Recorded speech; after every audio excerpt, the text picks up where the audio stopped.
So I'm going to start the Interventional Cardiology Board Review Program till Dr. Sharma comes and he'll take over later. Okay, did they make the announcement outside? So if anybody is outside, should come in.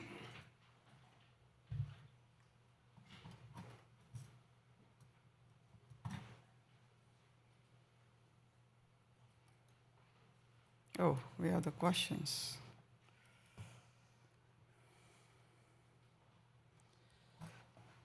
I don't know why. See the arrow. Okay, left click. Good. So I'm going to start with anatomy of the coronary arteries. Okay. So as we all know, coronary artery is usually left and right. But I think why we have to know the history of more about coronary arteries is you have to have anatomy, understand the lesion morphology, so that when you are doing intervention, you have a better idea. Especially when you're doing complex cases, if you have seen the cases that we do yesterday, bifurcation intervention, osteal disease, how to nail the disease and where you can place the stent. So this is how, that is why you have to have a good idea about anatomy. So just going through left main coronary artery, right? This is the most important artery. So usually arises, if you see here, this is where you see it. So it arises from the left sinus. So this is the aorta, and this will be the pulmonary artery. This is how the heart is. So you have a left sinus, you have a right sinus. So usually it's slightly higher and from the left side. Once it originates, this is the left main. So this is a very important artery. Why? Because then it branches to the artery in the front, which is left anterior descending, then branches to the artery in the back, which is the circumflex arteries. And that is how we are going to go to the branches of the left main. So it originates left aortic sinus just below the sinotubular ridge. And this also is very important if we are doing structural heart disease, understand the origin when you are placing the TAVR valve. And why the length 0? Because about 1 to 2% do not have left main.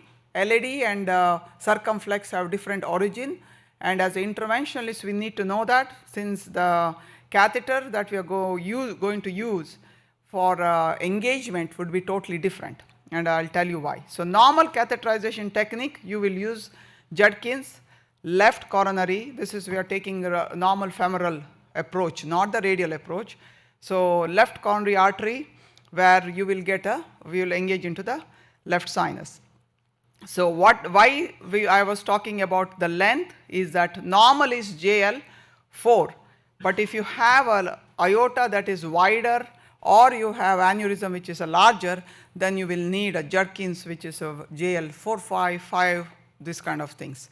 Now let me go back to, so once it originates LAD, so if it originates, LAD is right in front, it goes down, okay. So the circumflex is posterior and below, and that's the reason if you have a separate origin, you need a larger catheter to engage into the circumflex. So if you take JL4 and you engaged into the left main or engage into the vessel which is LAD, then if you really want to engage into the circ, you not counterclock. Counterclock usually takes you anterior, clock will take you posterior. So you either clock or you have to take a larger catheter if you have to engage into the circumflex. So you have to remember that. That is in your own practice, as well as these questions will be asked. I'm going to show, go through the questions, what they are. Then what happens to the, going back here. So that is why we are saying, so for separate origins, see that? Separate origin, you need a larger catheter to engage into the circ. Now why we are using the word damping? So when you mean damping, you have seen ventricularization of the pressure, normal aortic pressure, you see ventricularization of the pressure. That means either there is disease in the left ostia, or that you have engaged either into the LAD or circumflex by itself. And optimal view for left main is normally what? Ostium would be cranial view, but if you want to see the distal left main, then it will be caudal for you to see the distal left. So once the left main has originated, you've seen the LAD going all the way down And what happens also is, this is a view to show what happens to the circumflex. It goes all the way down, and this is the base of the heart. If you're seeing the heart like this, now you're going to the base.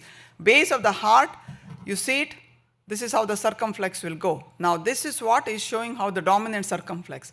So this is the, this would be the ventricles, right? One would be the right ventricle, one will be the, this will be the left ventricle, the right ventricle, the interventricular groove, where the interatrial groove meets with the interventricular groove is called as the crux.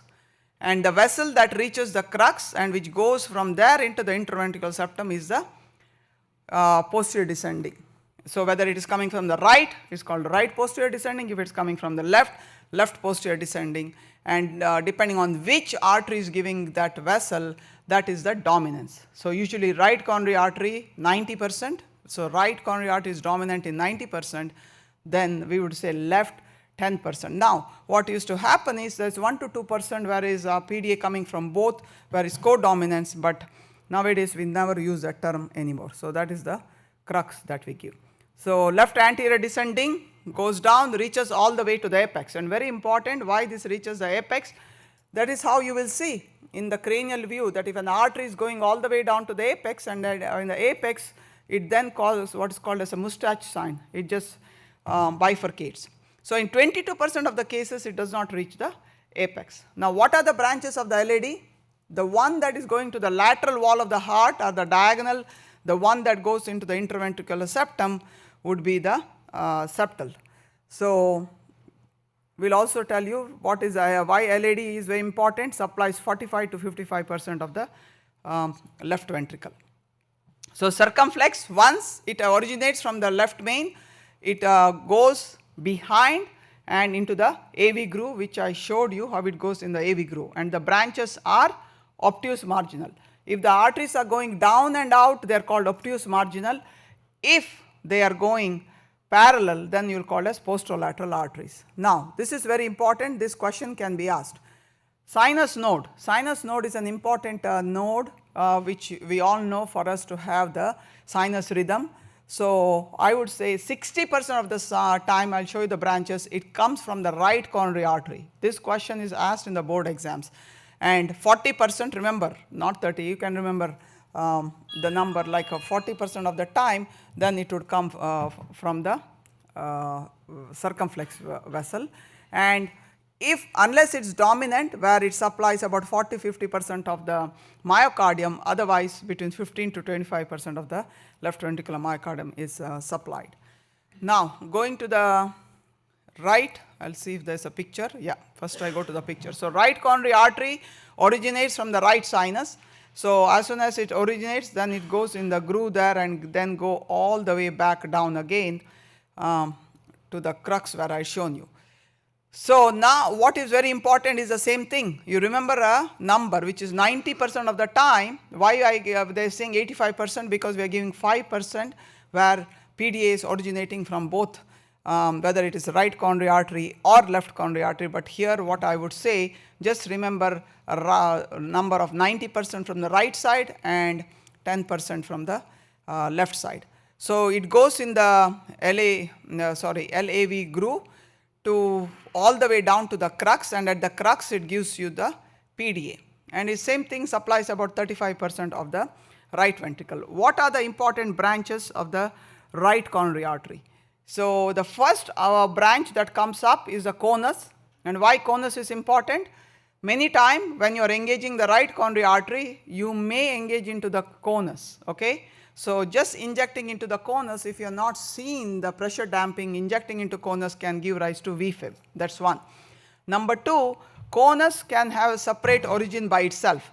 And what it can do many times, if there is an occluded left side, conus does give a collateral that goes all the way and meets with the septal of the LAD. And that is called the circle of Wissens. That particular, they can show you an angiogram of circle of Wissens where it is occluded from LAD, but you see that there's a collateral coming like that and then LAD is filling down. So this question can be asked. So that is the conus. The second is the sinoatrial branch. Sinoatrial branch is the same thing. Why it's important? Supplies the sinus node. And important why? Because if you see a patient with a RCA MI, that is why you will see lot of arrhythmias associated with that. The other branch would be the atrial branch. The atrial branch, which takes arborizes the atrium and then could meet with the AV nodal branch from below here, which is then called the Kugel's artery. Now, then branch comes the RV branch. So, why RV branch is important? The artery originating from the ostium up to the RV branch is proximal RCA. So, when you see a patient in the ER who has inferior ST elevation, usually, to understand what is happening with this patient, to see whether there is an RV involvement or no, you would ask for the right-sided lead. So, if you see the right-sided lead and then you see ST elevation is there, then you know it is a proximal RCA occlusion. Why proximal RCA occlusion is important? If your RV branch is occluded, there will be RV dysfunction. Treatment is totally different if there is RV dysfunction. Okay? You have to give fluids so that your RV is a thin walled vessel, it is like a bag and does not behave like LV, which is thick muscle, where you have just LV dysfunction from LAD occlusion. You do not give fluids. Here you have to give fluids and you do not give nitroglycerin. So, these things you need to differentiate. For that you have to do, nowadays you know how it is, it is in door to balloon time 90 minutes, nobody pays attention. The ambulance crew is sending you a 1 lead EKG, nobody is doing a 12 lead EKG with the anterior, which is very important to know, differentiate. So, at least you have to know that if, that means that if there is RV branch occlusion based on your EKG, that you are prepared when the patient comes to the lab to have some kind of a hemodynamic support, knowing that the person will have hypotension despite you opening the vessel. Then the branch would be, that is a acute marginal branch here, and then the PDA. After that becomes the AV continuation. This is what are the optimal views? Why do you need to know the optimal views? So, when you are doing coronary angiography, you got to know optimal views, how to position the camera so that you are taking appropriate pictures with that. Okay? If you do not know this, you will be just what we call with a seesaw. I always tell them it is like you have gone to Disneyland, where you are just getting in these machines and going all over the place, having a vertigo effect. So, caudal, see that? Epicaudal. Whenever it is caudal, circumflex. Okay? When it is cranial, it is LAD. For the right coronary artery is LAO or LAO cranial, just so if you can remember this. So, when it is caudal, I mentioned to you left main, but which part of the left main would you see if it is caudal? Is distal left main, not ostial. Okay? You will never see ostial left main because you will see the aortic sinus, more important. So, in the caudal you can see the prox LAD and some parts of distal LAD. So, in the cranial definitely you will see the LAD diagonal branches. Okay? This is very important. Also, if you are doing LAD diagonal bifurcation intervention, that is why this particular view is very important. Then other that you can see LAO caudal also would be distal circumflex with the prox circ as well as the LAD. Now, what is AP or RAO cranial important for? Mid to distal LAD, diagonal septal, distal OMs. I would say distal OM or LPL branches, and then RCA bifurcation. If you have to see an RCA bifurcation, you have to be in the cranial view. Then why are we talking RAO caudal or straight RAO? In straight RAO, you are definitely going to see the proximal LAD, and this is important. If you have to nail the ostial LAD lesion, you have to place ostial LAD stent, apical LAD stent, and all the proximal OMs. This is the important view. So, couple of questions related to this, which is you got to match, which each one of you should take this question here, which would be match the following, that you have a 60% LAO or 25% caudal.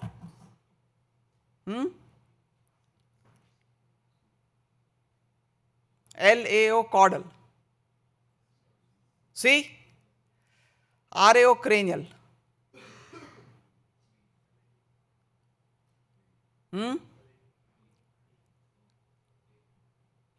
A.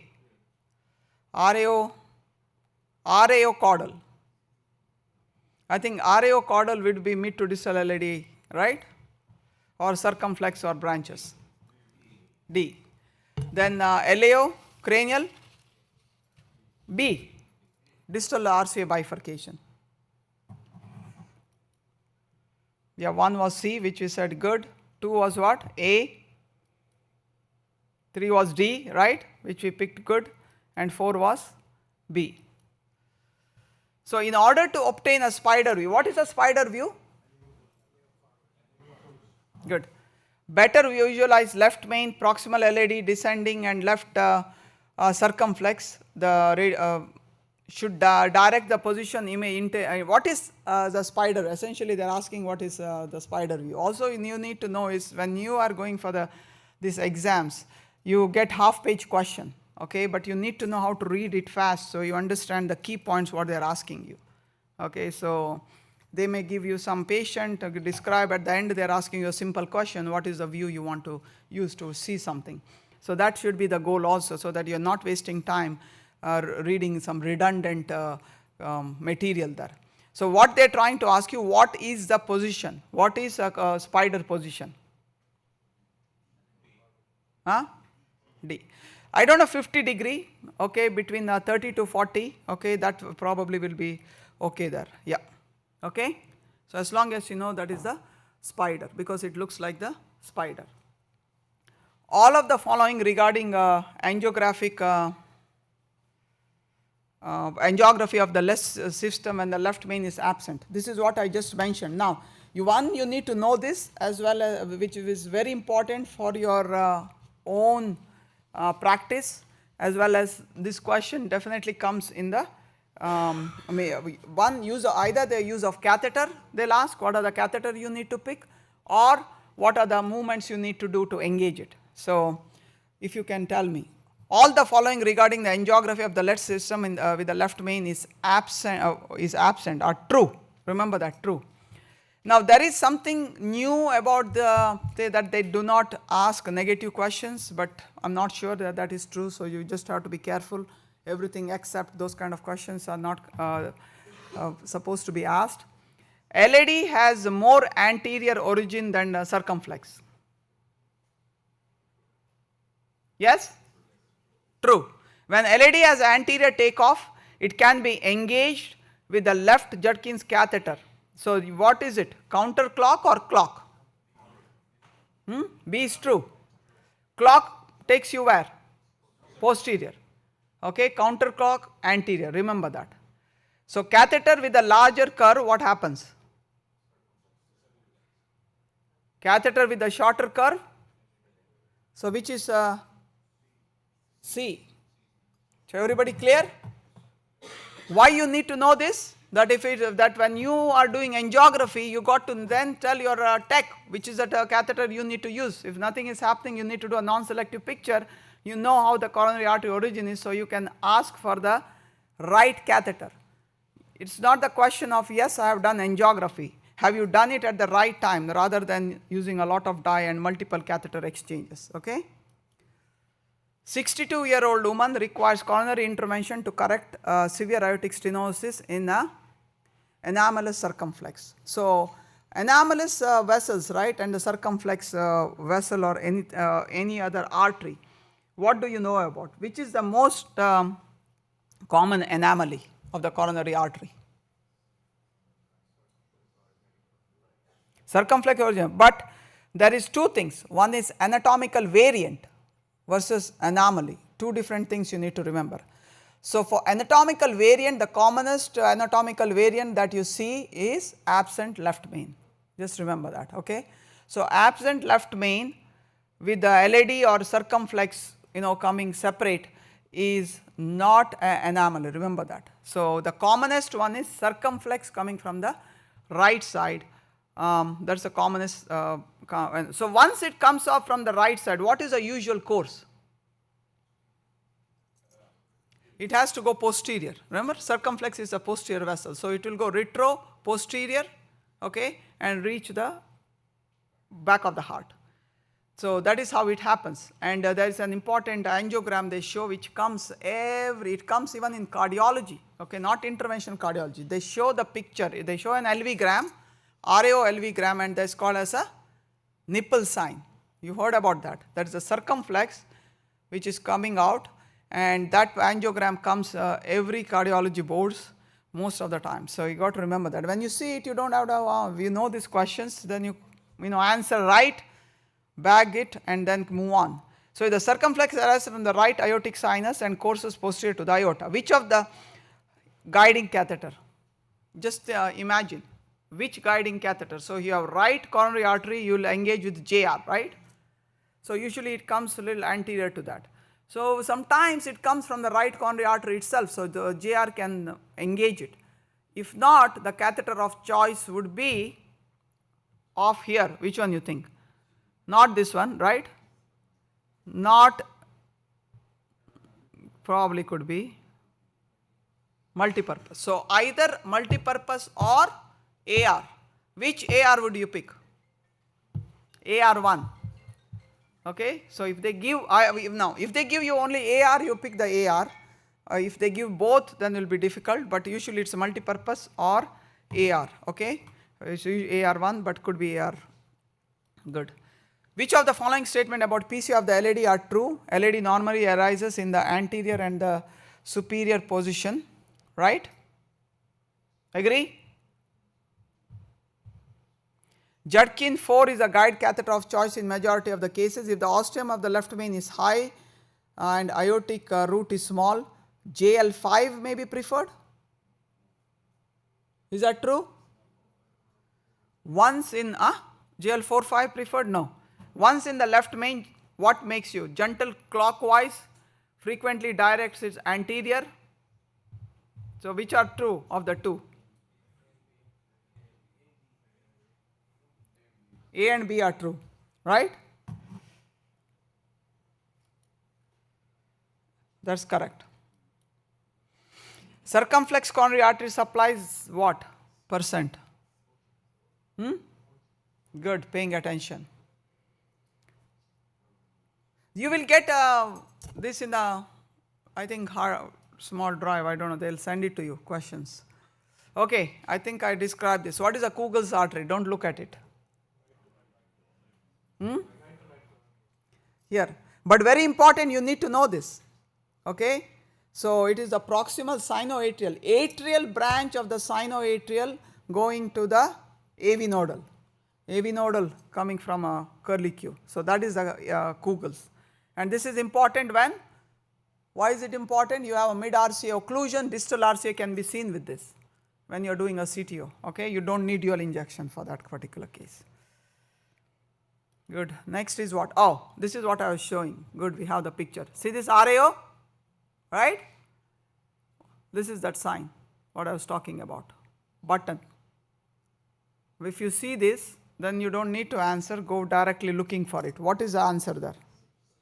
Yeah, anomalous origin of the left coronary artery, okay.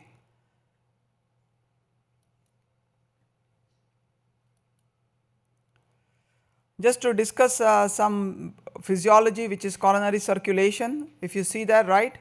So you have right atrium, but essentially what is fractional flow reserve?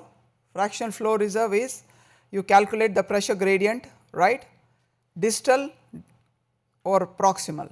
So if your stenosis is significant, then the pressure here drops, and that is why the ratio becomes significant. So the defined ratio is 0.80. Okay, that is why if anything less than 0.80, it is significant. Now, why do you give adenosine? Why do you give adenosine? Is because you will dilate the vessels. So when you dilate the vessel, this gets exaggerated, the stenosis gets exaggerated.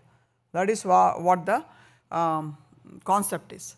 That is this is what the epicardial, the FFR concept is, and they may ask some question about CFR because it's mostly discussing about the microvasculature, which is further down in the myocardium. Though we don't do it clinically, but questions could be asked. So this is exactly what it is. Distal mean coronary artery pressure, right? And PA is the mean aortic pressure. So that is why you're getting it. If any factor that is PV is greater than 10 to 15 millimeters of mercury. FFR is what? Would be what? Approximately. Distal divided by proximal pressure. Okay? That ratio significant is if it's anything 0.80. So remember that number. That there will be a lot of questions related to that. So ratio of the distal coronary flow and aortic pressure in the presence of stenosis measured during maximal hyperemia, correct? Is a lesion specific index of stenosis severity measured using pressure wire. Yeah? Reflects myocardial perfusion both antegrade and collateral rather than mere transstenotic pressure. Is that true or false? Is independent of the driving pressure, right? This is important. Why? They'll ask you some questions, I'll tell you what. Normal value is what? 1. Because if there's no stenosis, distal and proximal pressure has to be and less than 0.80 is abnormal. So what is CFR? CFR is the myocardial pressure, right? So ratio of hyperemic blood flow to the resting blood flow, but more important is you have to know the normal. They may ask you some questions relating CFR. Anything above 2.5 is normal, and it is dependent, and the reason is sometimes they will ask you question. If I have I don't know whether I am going to show it, that they may have present a case of a patient who had hypertension or some kind of hypertrophy, and then say what is the microvascular status, LVH or chronic acute. So that's why you can say CFR is dependent on the systolic blood pressure as well as the heart rate. Just remember these 2 points. Okay. So we went through this. So right now what we are saying is anything less than 0.8. So less than 0.75 was in which trial? Which I think will deferred trial. That they do somehow they like to ask a lot of questions on deferred trial, though nobody uses 0.75 anymore. Okay, and CFR is same. Anything greater than 0.25 is excellent. Okay, so more than 2.0 means what? Leave it after PTCA. Okay, if after PTCA, if that's okay. 60-year-old male, 6 weeks of transmural see, this is what they are trying to say. What are they trying to ask here based on this? Patient just had a infarction. So what has happened to that part of the muscle? So has a 85% residual stenosis in the proximal part of the dominant RCA. What is FFR? 0.88. Normal, abnormal. And CFR is low. Why?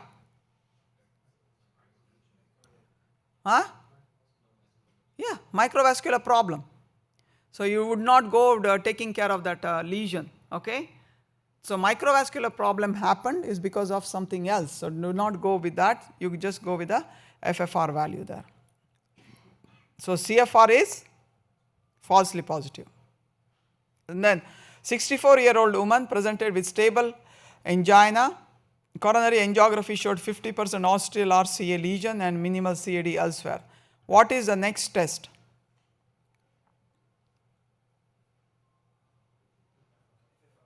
FFR.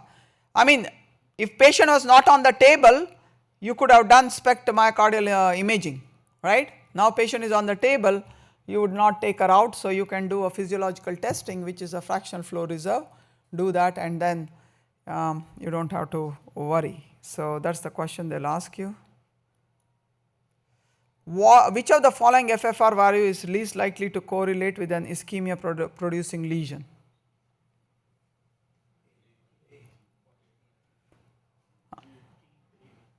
Like least, yeah, so read the question properly. So this is what we were talking about. So significant threshold, if defer is asked, if they're talking about deferred trial, remember the number, right?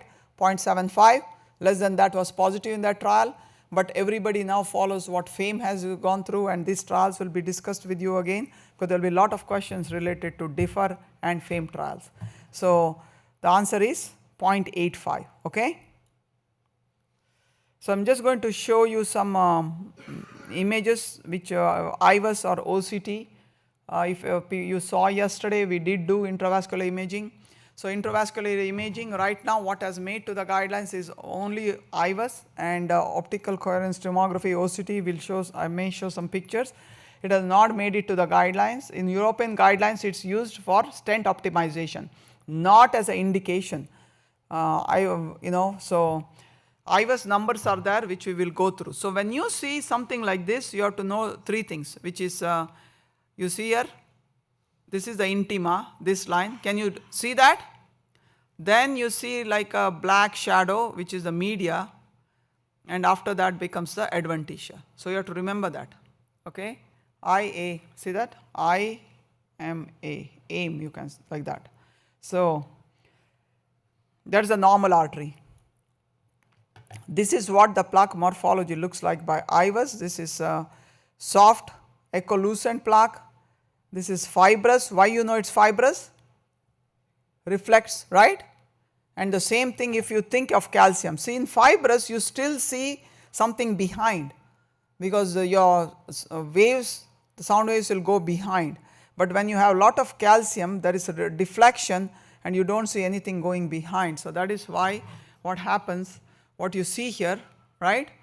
That means this is heavily calcified. So this is what we were talking about yesterday, that when you do IVUS and you see a calcium so then you divide into 4 quadrants like this. So this would be what, 90 degrees, right? So then you are going from 90, 2 quadrants become 180 like this. So you take that.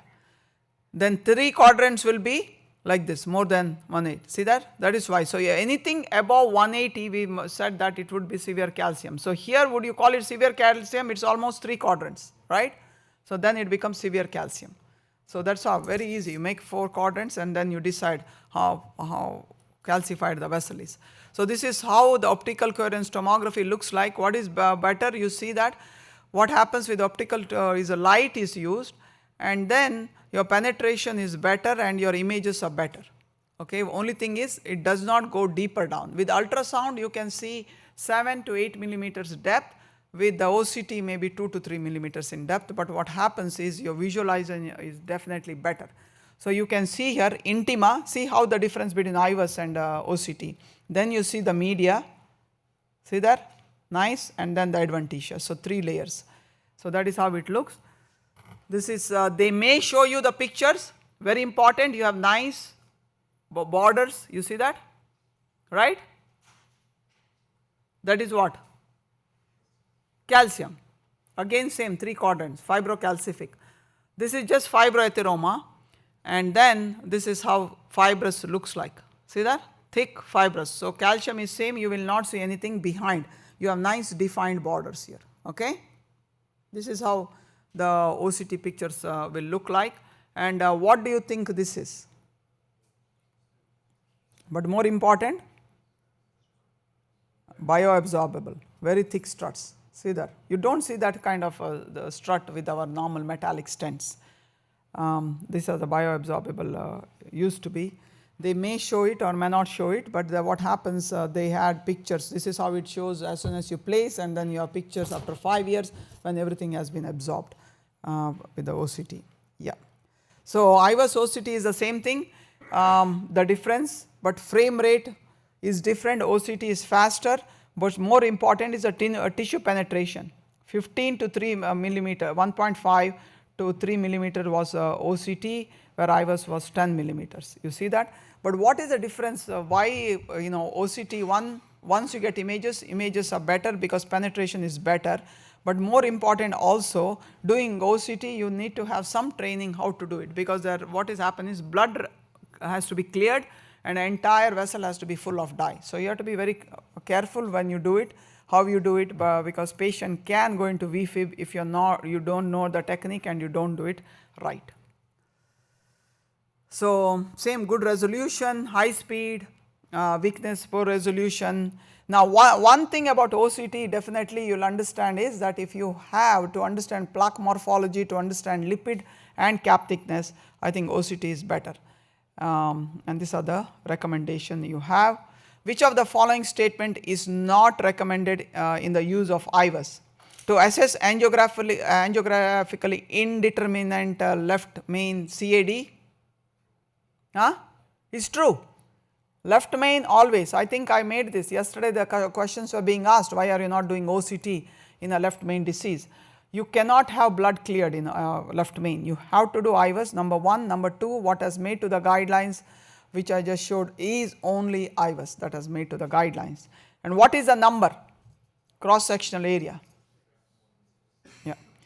So, up to between 6 to 7 is intermediate, less than 6 is significant. Okay. So, to determine the mechanism of in-stent restenosis or stent IVUS. Identify stent under expansion. Yes.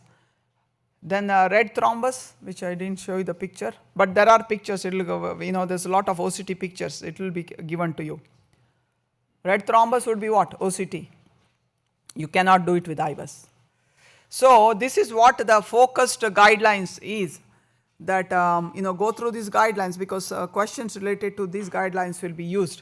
That IVUS has made it to guidelines, but still it is not class 2A or 2B indication, not class 1, okay, that you would not use it for class 1. Which of the following combination about IVUS imaging resolution is appropriate?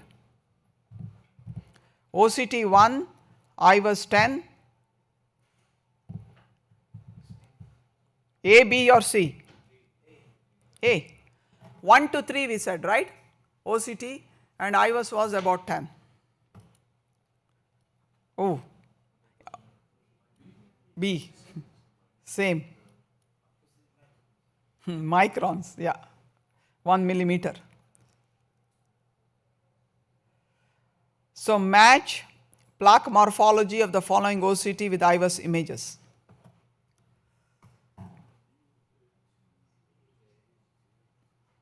What is this? So, where is calcium? A with B. What is this? This is lipid, you see that, right? A with B and C with C, yeah, IVUS OCT. So, if you see fibrocalcific B, right, BB, this was AA and we got CC, okay.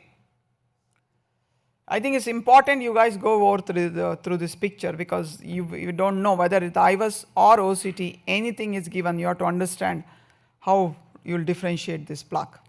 Which of the following parameter is not measured to report the extent of coronary atherosclerosis using IVUS?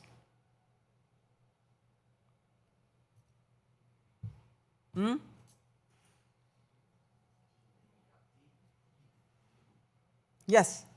Which one? Minimum cap thickness comes where? OCT, not with IVUS. We went through this, okay, very important. IVUS is not used for that, yeah. Okay, I guess probably this may be the last question we have. Good.